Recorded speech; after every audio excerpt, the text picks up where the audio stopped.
Hello दोस्तों, actually आज ये जो क्लास 10 का जो मॉडल सेट निकला हुआ है, इसका हम लोग आज क्वेश्चन आंसर देखेंगे क्योंकि ये बहुत ज़्यादा इम्पॉर्टेंट है आपके एग्ज़ाम के लिए जो 22 में फाइनल एग्ज़ाम होने वाला है क्लास 10 का। उसके लिए ये इंग्लिश पेपर है, आप यहाँ पे देख सकते हैं। ये इंग्लिश पेपर है और ये सेट 1 है। और ये कौन सा साल के लिए है? ये सेशन 2021 और 22 के लिए है। तो यहाँ पे कुछ इंस्ट्रक्शन है, आप लोग देख सकते हैं यहाँ पे इंस्ट्रक्शन, इसको आप पढ़ लीजिएगा। और अगर आपके पास मॉडल सेट नहीं है तो इसको आप डाउनलोड कर लीजिएगा। और फिर भी अगर आपको नहीं मिलता है तो आप मुझे कमेंट बॉक्स में कीजिएगा, मैं आपको वहाँ से सेंड कर दूंगा। यहाँ पे देखिए, सबसे पहले है रीड द फॉलोइंग पैसेज। ये हाफिज कॉन्ट्रैक्टर वाज बॉर्न इन 1950। इसको आप पढ़ लीजिएगा, नहीं तो वीडियो थोड़ा सा लंबा हो जाएगा। हम लोग सिर्फ क्या करते हैं, इसका क्वेश्चन आंसर को देखने का कोशिश करते हैं और क्वेश्चन आंसर को देख करके हम लोग कोशिश करेंगे उसका आंसर। आप लोग वीडियो को पॉज कर करके अपने कॉपी में इस चीज़ को आप लोग लिख लीजिएगा तो ज़्यादा अच्छा रहेगा आपका। ठीक है, तो सबसे पहला क्वेश्चन है कि द पैसेज इज अबाउट। ये पैसेज किसके बारे में है?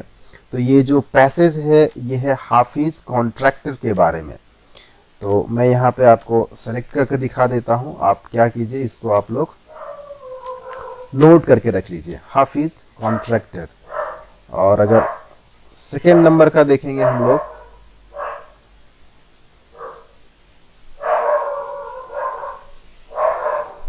सेकेंड नंबर का जो क्वेश्चन है वो है हाफिज व्हाट हैपेंड बिटवीन 1977 एंड 1980। 1977 और 1980 के बीच में क्या हुआ था?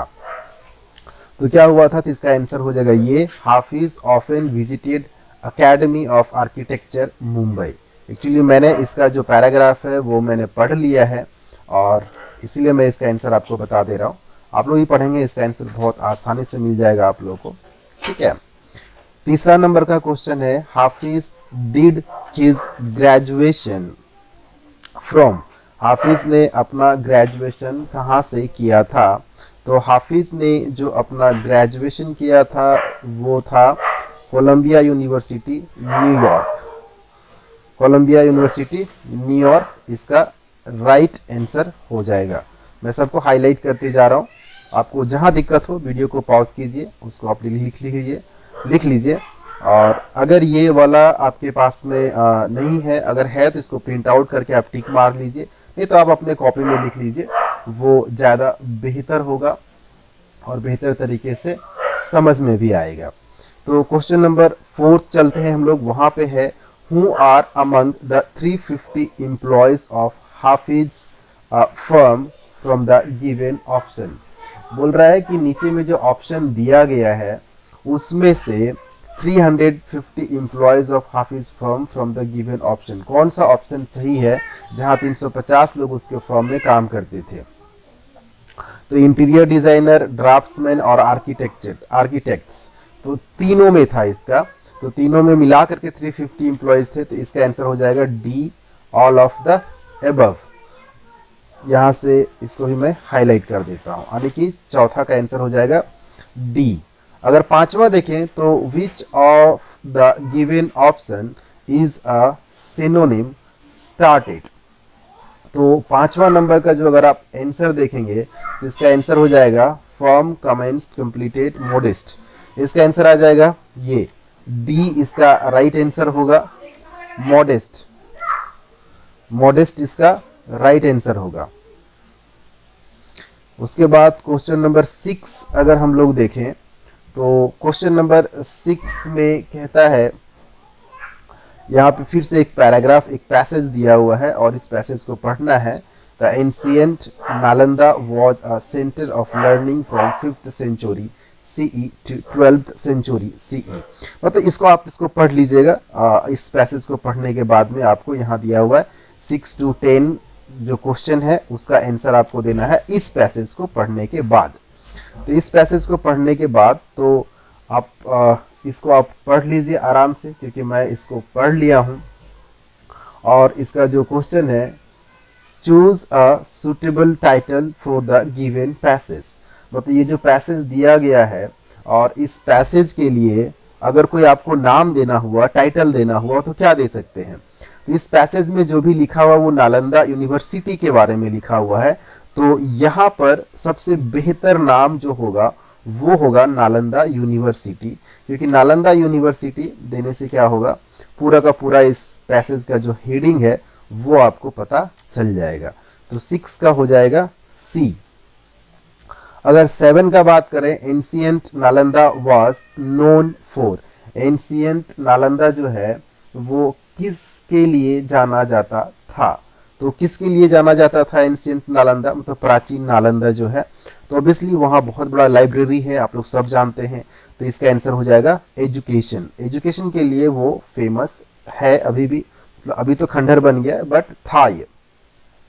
तो राइट आंसर हो जाएगा इसका एजुकेशन। अगर देखते हैं question number 8, new Nalanda university is important because. क्यों ये वहां पे ज्यादा इंपॉर्टेंट है, न्यू नालंदा यूनिवर्सिटी जो है वो ज्यादा महत्वपूर्ण क्यों है, क्यों है महत्वपूर्ण इसका। तो 8 का जो आंसर हो जाएगा, अगर आप पैसेज को पढ़ेंगे तो आपको पता चलेगा, इसका आंसर हो जाएगा A, it is imagined as a centre of inter civilization dialogue. ठीक है, ये इसका राइट आंसर हो जाएगा। अब देखते हैं क्वेश्चन नंबर 9। क्वेश्चन नंबर 9 में क्या कहता है, synonym of declared is. Declared एक शब्द है जिसका पर्यायवाची शब्द आपको निकालना है। तो डिक्लेयर्ड का मतलब होता है घोषणा। ठीक है, घोषणा करना, मैंने डिक्लेयर किया मतलब मैंने घोषणा किया। तो घोषणा करने का होगा अनाउंस्ड।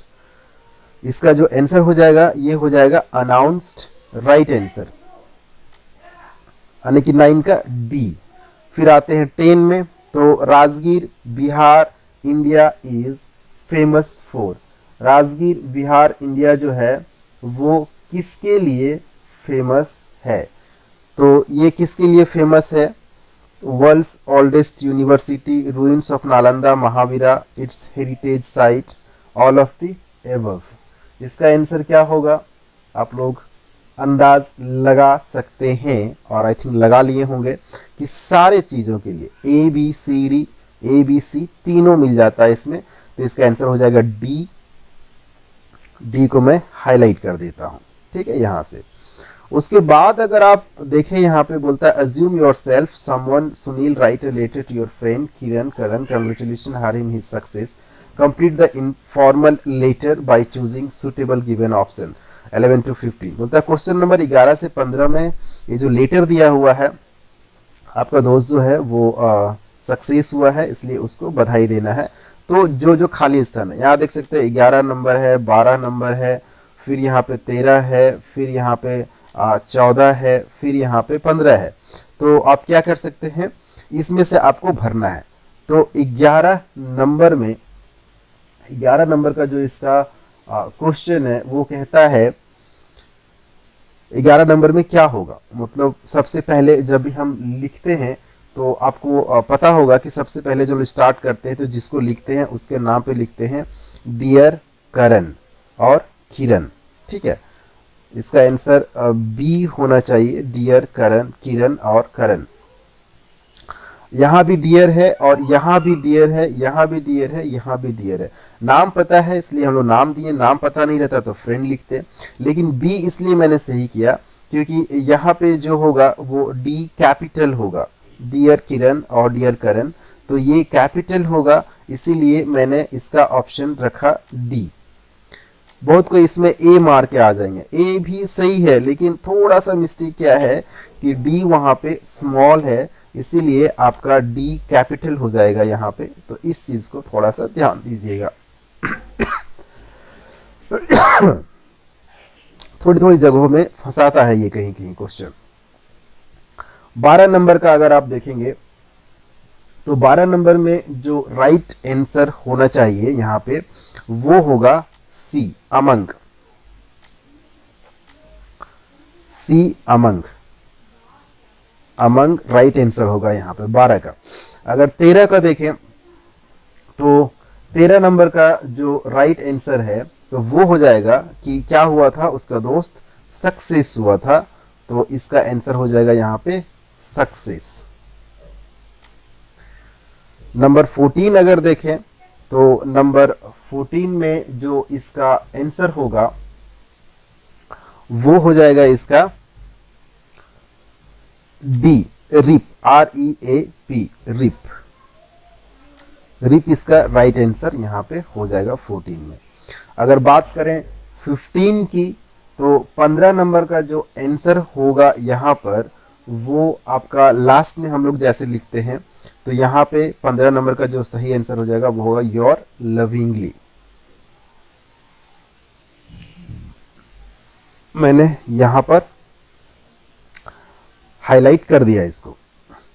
उसके बाद आते हैं fill in the blanks. Fill in the blanks में क्या है, babies when they are hungry, babies के बाद खाली स्थान है और आपको वहां पर भरना है। तो babies cry when they are hungry, बच्चे रोते हैं या जब वो भूखे होते हैं। तो आंसर हो जाएगा इसका ए का 16 का ए। उसके बाद अगर बात करें 17 की, 17 का है व्हाट टाइम। व्हाट टाइम आपको इसमें क्या है, इसको यहाँ पे जोड़ना है वर्ड, तो what time the train leaves, ये इसका राइट आंसर हो जाएगा यहाँ पर, द ट्रेन लीव्स। ठीक है।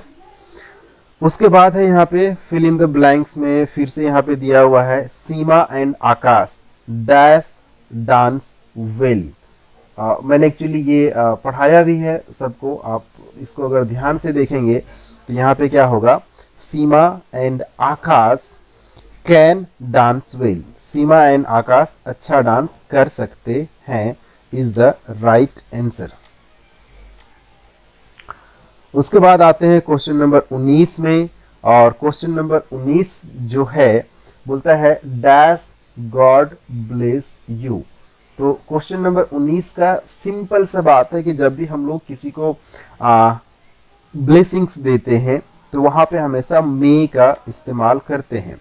ठीक है, मे गॉड ब्लेस यू, यहाँ पे राइट आंसर ये हो जाएगा।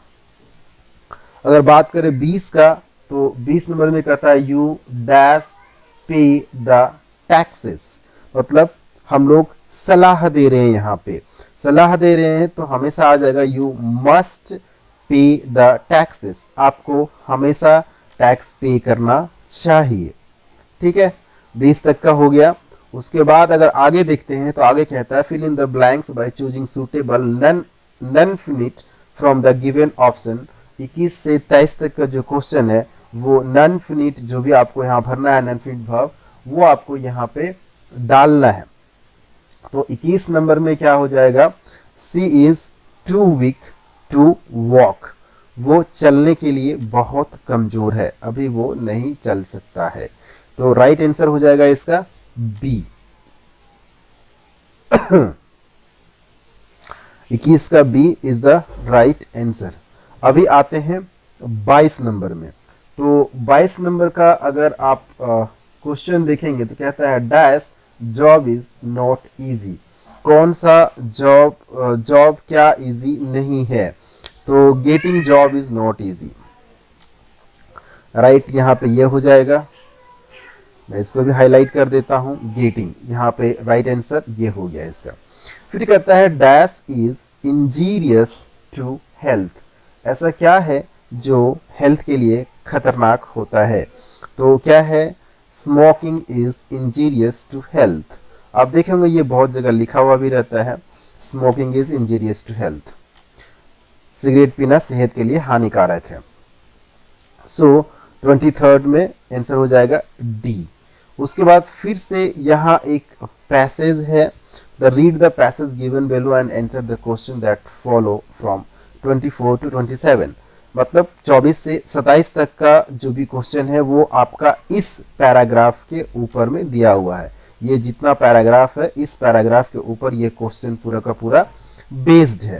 तो हम लोग देखते हैं क्वेश्चन नंबर, मैंने एक्चुअली इसको पढ़ लिया है पहले ही, ये इस पैराग्राफ को, और इसका आंसर हम लोग देखेंगे। तो बोलता है who is narrating the above lines, मतलब ये जो लाइन है इस लाइन को किसने लिखा है।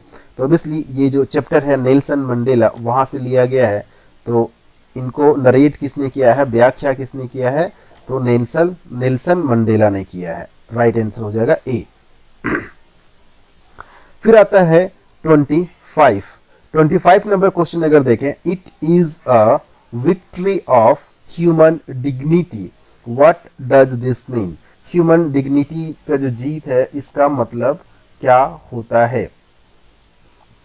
तो इसका आंसर हो जाएगा आपका इक्वलिटी, लिबर्टी, सेल्फ रेस्पेक्ट, सारा चीज हो जाएगा इसमें। इसका जो आंसर हो जाएगा ये डी हो जाएगा, क्योंकि ह्यूमन डिग्निटी में सारे चीज आ जाते हैं। उनको सेल्फ रिक्वेस्ट भी चाहिए, समानता भी चाहिए और आज़ादी भी चाहिए, लिबर्टी भी चाहिए, तभी वो ह्यूमन डिग्निटी के कैटेगरी में आएगा। तो 25 का जो राइट आंसर हो जाएगा वो होगा D, all of the above. अब बात करते हैं 26 का। तो 26 का जो कौन सा क्वेश्चन है वो है who are the honoured guest. तो ऑनर्ड गेस्ट कौन थे, आउटलॉस। मैंने आप सबको पढ़ाया भी है इस चैप्टर से, और ये अगर आप इस चैप्टर को सही ढंग से अगर आप लोग रिवाइज किए हैं तो इसका आंसर आपको यहाँ पर मिल जाएगा। सॉरी, इसका आंसर ये नहीं होगा, इसका आंसर थोड़ा सा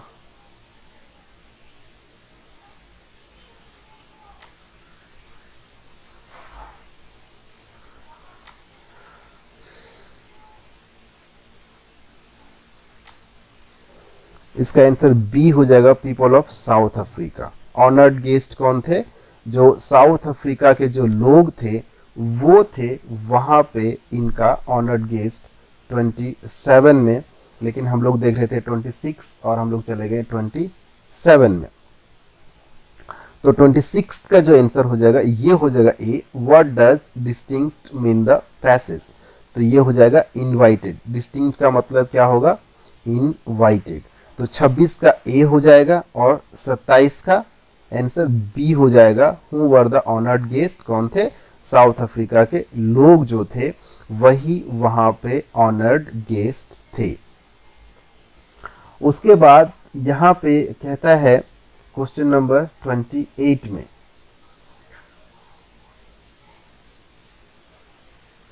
क्वेश्चन नंबर 28 कहता है choose the correct option for the given questions from 28 to 31। 28 से 31 तक का जो क्वेश्चन है उसका आंसर आपको देना पड़ेगा। तो कहता है why was the young seagull afraid to fly. बोलता है यंग सीगुल उड़ने से क्यों डरता था। तो इसको भी मैंने आप सबको बताया था, because he thought that his wing would not support him. उसको ऐसा लगता था कि मेरे जो पंख हैं वो उड़ते समय मेरा साथ नहीं देंगे। ठीक है, तो इसीलिए वो उड़ने से डरता था। ये हो गया 28 का।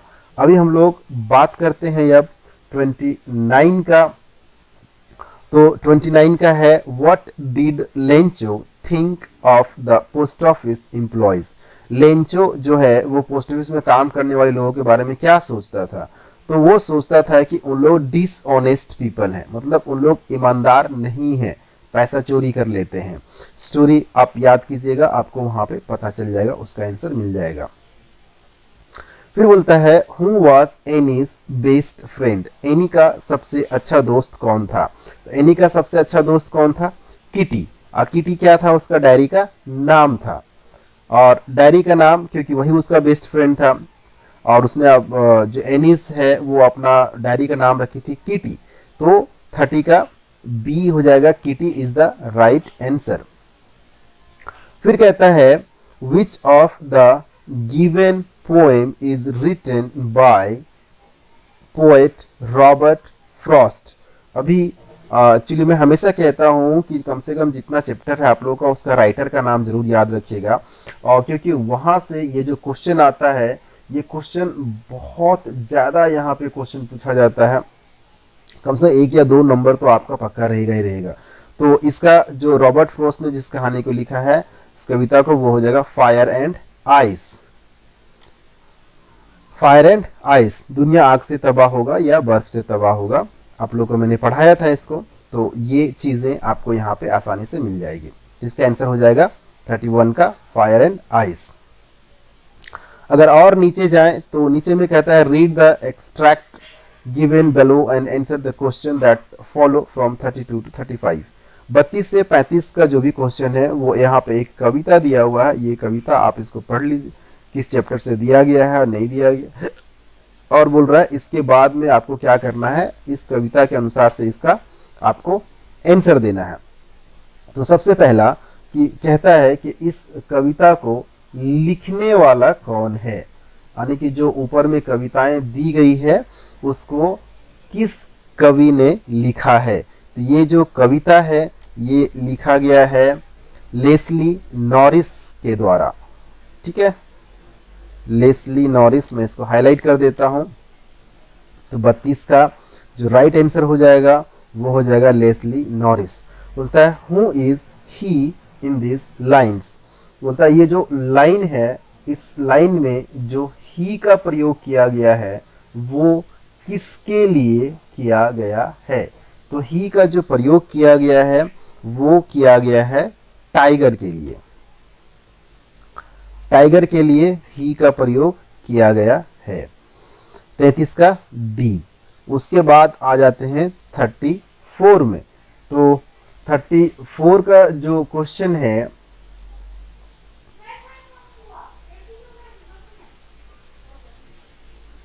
What does plump means. Plump का मतलब क्या होता है। तो प्लम्प का मतलब होता है फैट, मोटा। ठीक है, तो इसका राइट आंसर हो जाएगा A. What does plump mean, fat. 34 का A is the correct answer.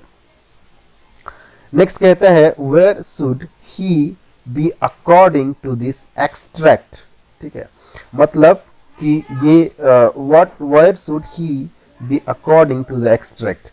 इसको ही को अगर कहाँ के लिए एक्सट्रैक्ट किया गया है तो आपको पता चलेगा कि जो एक्सट्रैक्ट किया गया है किसके लिए यूज किया गया है। तो इसका राइट आंसर हो जाएगा जंगल। जंगल, ठीक है, जंगल के लिए सही ढंग से हम लोग ही को एक्सट्रैक्ट कर सकते हैं। तो ये हो गया। उसके बाद आता है क्वेश्चन नंबर 36। तो क्वेश्चन नंबर 36 जो है choose the correct option for the given question from 36 to 40। 36 से 40 तक का जो क्वेश्चन है उसमें से आपको सही आंसर चूज करना है। तो कहता है what made the thief come back of Anil. ठीक है, क्या चीज था जो अनिल के पीछे वो आया। क्यों? क्योंकि अनिल का ऑनेस्टी, अनिल का ईमानदारी था। his guilt feeling both A and B, none of the above। तो इसका आंसर हो जाएगा C, both A and B। मैं इसको हाईलाइट कर दे रहा हूं क्योंकि अनिल का ईमानदारी और जो उसको एहसास हुआ कि वो गलती किया है वही चीज उसके पीछे आया। फिर है question number 37। Mrs Pomfrey is responsible for ट्रिकीज element because. ठीक है, तो 37 का जो राइट आंसर हो जाएगा, सो 37 का राइट आंसर हो जाएगा आपका सी, overfed him, she treated her badly, she did not given him plenty of exercise। तो इसका आंसर हो जाएगा overfed him एंड C वाला, both A and C। तो यहाँ पे both A and C यहाँ पे आंसर दिया हुआ है। तो right answer is A and C। फिर कह रहा है यहाँ पे who is Mrs Pomfrey. Mrs Pomfrey जो थी वो कौन थी। तो कौन थी मिसेस पम्फ्री, मैंने आपको इसके पहले पढ़ाया भी है, तो आप इसका अंदाज लगा सकते हैं। चलिए कोई बात नहीं, नहीं लगा तो मैं बता देता हूं। तो है who is the Mrs Pumphrey honour of the dog. कौन थे? वो जो कुत्ते का मालिक, उसको पम्फ्री बोलते थे, पम्फ्री नाम था उसका। फिर है क्वेश्चन नंबर 39 और क्वेश्चन नंबर 39 का जो राइट आंसर होगा वो हो जाएगा what work did the thief do for Anil.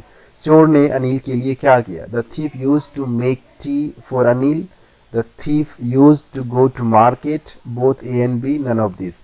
इसका आंसर हो जाएगा 39 का C, both A and B is the correct answer. उसके बाद है who does I refer to in the thief story. The thief जो कहानी है उसमें आई जो कहा गया है वो आई किसके लिए कहा गया है? तो इसका जो आपका राइट आंसर हो जाएगा, ये किसके लिए कहा गया है? हरि सिंह के लिए कहा गया है। आई जो है वो किसके लिए इस्तेमाल हुआ है? हरि सिंह के लिए। ठीक है, तो दोस्तों अभी आपका ये जो मॉडल सेट 1 इंग्लिश का ये पूरा का पूरा कंप्लीट हो गया है। आप जरूर इस चैनल को सब्सक्राइब कर लें, लाइक करें और अपने दोस्तों के साथ साथ जरूर शेयर करें जो इस बार 10th का एग्जाम में अपीयर हो रहे हैं उनके लिए। इनका रूल्स एंड रेगुलेशन भी निकल चुका है, डेट भी निकल चुका है एग्जाम का, सारा चीज आ गया है। आप इसको करें। मैं इसके बाद मॉडल सेट 2, 3, 4, 5 जितना ही मॉडल सेट है इंग्लिश का मैं उसको डाल दूंगा। अगर आपको किसी और सब्जेक्ट का भी चाहिए तो कमेंट करके जरूर बताएं। उससे क्या होगा कि मैं आपको उस पर्टिकुलर सब्जेक्ट का भी मैं आपको यहाँ पे जो भी आंसर होगा उसको मैं कोशिश करूंगा डालने का। तो थैंक यू दोस्तों, लेकिन जाते जाते सब्सक्राइब करना ना भूलें। सब्सक्राइब करने के बाद बेल आइकन को जरूर दबाएं, क्योंकि अभी जब भी मैं मॉडल सेट डालूंगा तो आपको तुरंत उसके बारे में नोटिफिकेशन मिलेगा, तो आप उसको देख सकते हैं। तो थैंक यू दोस्तों, फिर मिलते हैं अगले वीडियो में। तब तक के लिए शुक्रिया, धन्यवाद।